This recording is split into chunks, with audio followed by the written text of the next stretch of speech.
দিয়েই যাচ্ছিল। সেই ছেলেটা তাকে দেখতে পায় আর তার সাথে কথা বলবে এমন সময় তাকে একটা ছেলে এসে সুইমিং পুলে ধাক্কা দিয়ে দেয় এবং সে পড়ে লাফাতে থাকে। তখনই বেলা সে পানিতে ঝাঁপ দিয়ে তাকে বলে যে দেখো, এটা বাচ্চাদের পুল, এখানে পানি অনেক কম।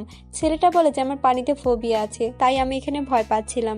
আসলে তোমার সাথে আমার কিছু কথা আছে, তুমি আমাকে মিডিয়া রুমে এসে দেখা করো। এরপরে দেখানো হয় টিআরপি মিডিয়াকে, যেখানে ওই নীল নামের ছেলেটাও বসেছিল। সে আসলে এই মিডিয়ারই একজন ম্যানেজার ছিল এবং সে বেলাকে তাদের টিমের মধ্যে ইনক্লুড করতে চাচ্ছিল। কিন্তু অন্যদিকে বেলা কিছুই জানতো না যে ওই ছেলেটা কে ছিল বা সে কেনই তাকে দেখা করার জন্য বলেছে। তারপরে বেলার বান্ধবী তাকে এই সম্পর্কে বলে। আর আমাদের এখানে দেখানো হয় এখানে নীলের সাথে আরেকটা লোক কাজ করত, যার নাম হচ্ছে সত্যজিৎ। সে আসলে এই মিডিয়া টিআরপির অনেক বড় একটা অ্যাঙ্কার ছিল এবং সে অলওয়েজই এখানে সবচেয়ে